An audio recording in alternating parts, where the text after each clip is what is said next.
Pushrod Fury.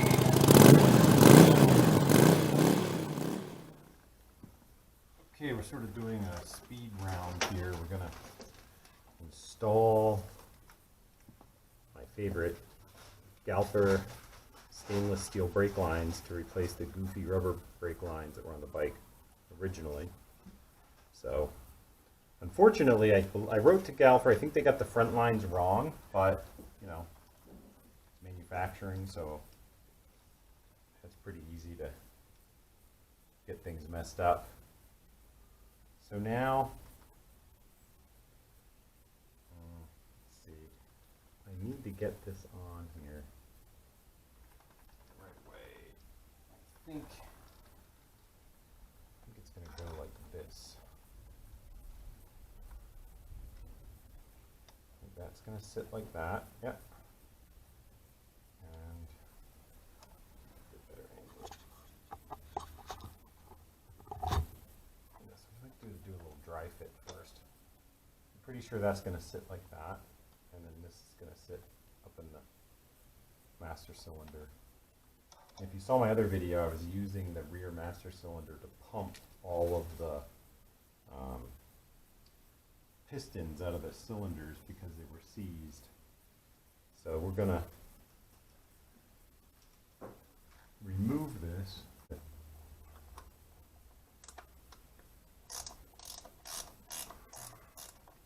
I'm going to remove the master cylinder. It's just kind of silly.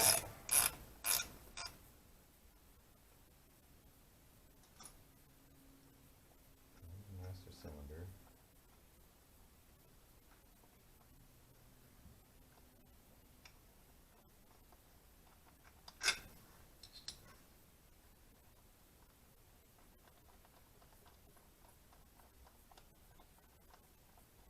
Everything for the brakes was basically in a box, so it's kind of lucky that I found most of the parts. There are a couple parts missing, but not too bad for being a.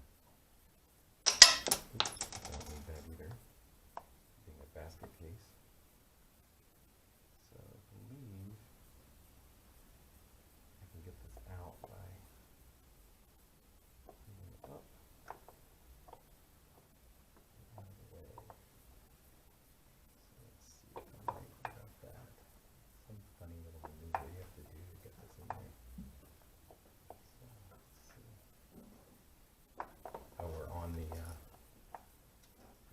On that brake pedal. Move that up, swing the brake plunger out of the way, there we go, and then rotate this out like that. So,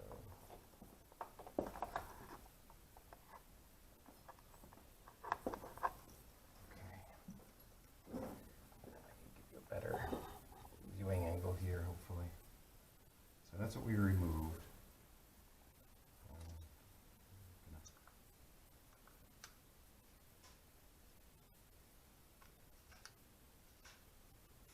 Remove the original brake line again. If you saw the video, I already rebuilt this master cylinder and it worked great. We used it to pump all of the funky pistons out of their calipers. So that worked out just fine. Was able to build a lot of pressure. Of course, that's not the same as a road test. But at least it built a ton of pressure. This I'll dispose of. I'm just going to set it down on the floor for now. And the next thing is the Galfer line. We already determined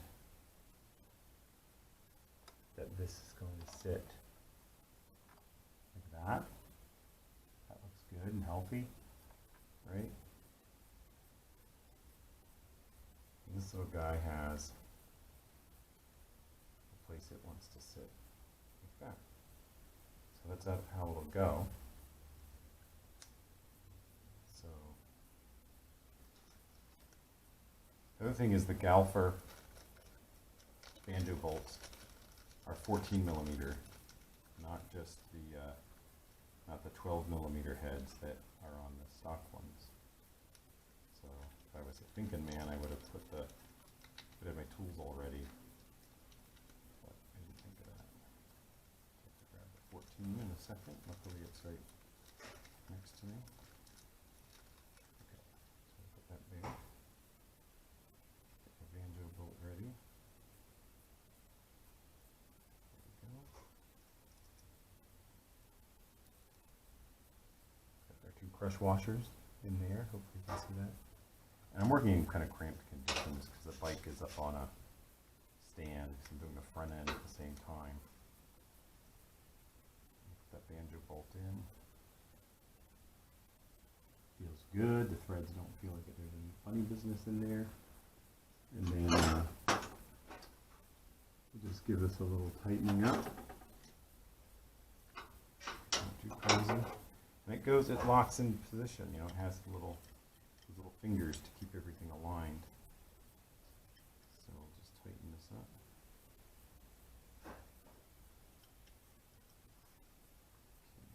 Okay.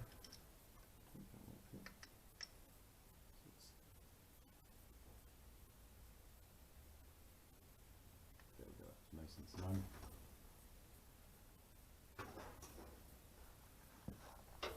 So that's our master cylinder. We can mount this to the bike now.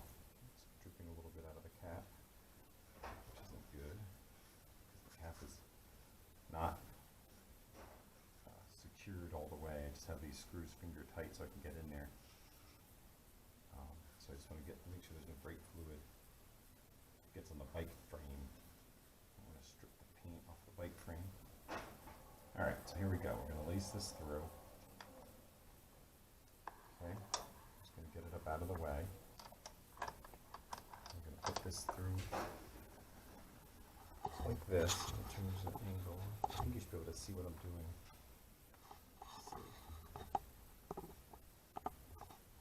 Okay. Kind of fishing the master cylinder through. Here we go. And the only trick here is to make sure that you put the plunger in before you finalize the install, because it makes it a lot easier.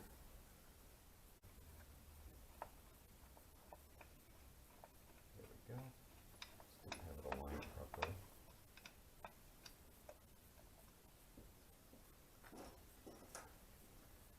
I'll tighten it up with a 12.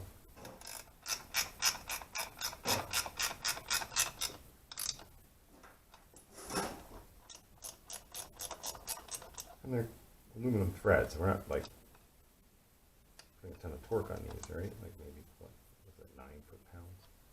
Maybe. Okay. Now we're going to attach the rear brake line. That's going to go in the same position here. I have to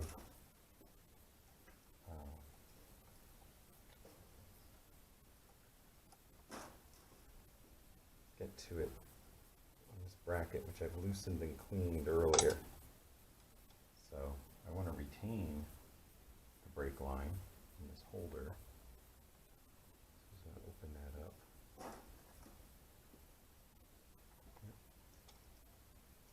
Put it in. There we go. Close that up.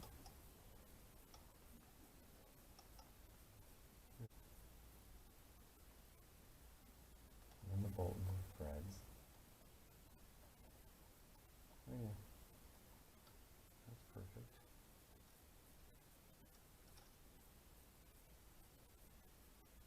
There we go.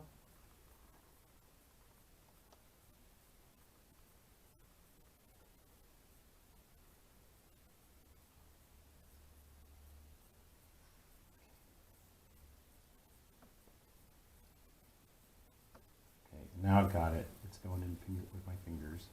So then I'm satisfied that I can tighten it with a wrench. I mean, if you can't start it with your fingers, don't ever put a wrench on it. That's a sure way to ruin your day. Delay your project. I mean, I'm just getting super stoked here. Let me get this. So I put this on, and there's probably a torque setting, but I put it on, and then I just go 1/8 of a turn. I mean, it's a steel bolt going into aluminum with crush washers. I mean, how?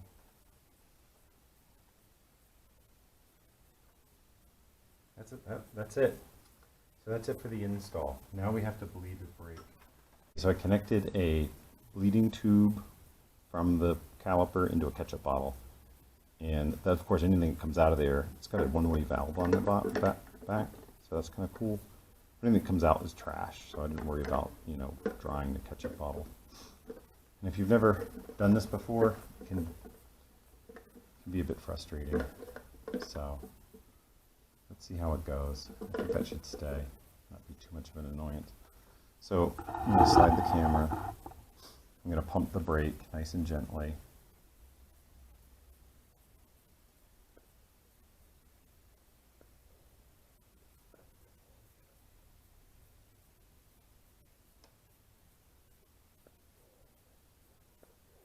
Just going to pump the brake a few times. And open it. You heard air go whoosh out, so that's good.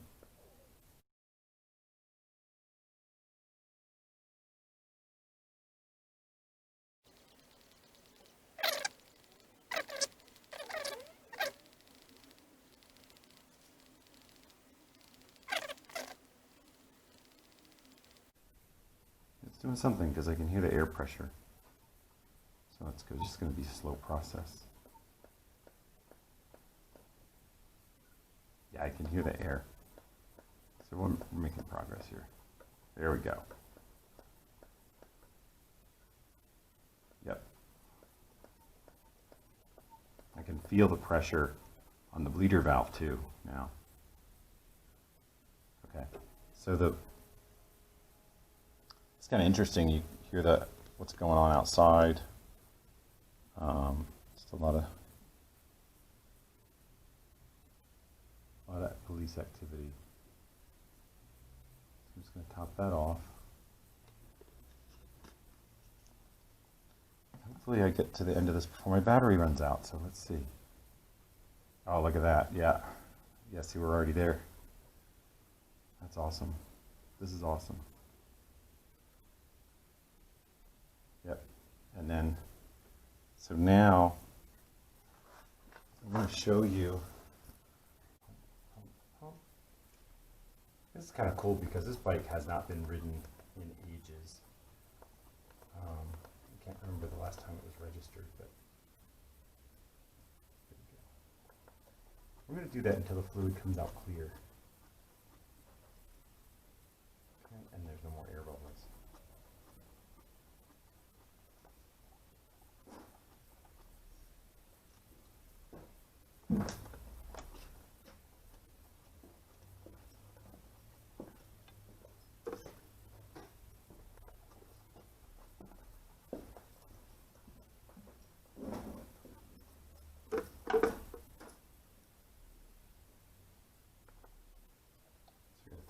Fluid again.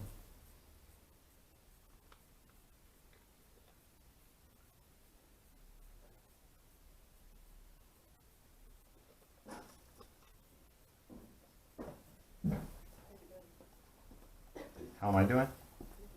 I got rock solid brakes in the back, so.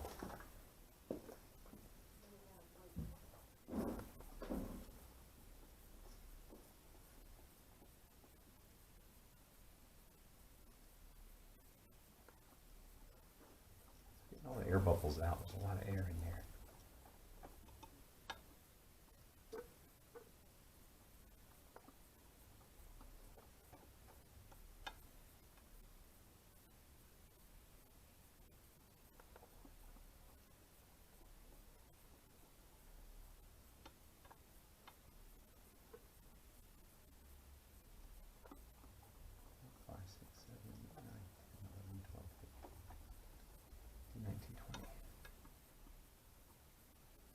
Okay, that's blood. There's no more air bubbles coming out, so we'll repeat it one more time up to 20.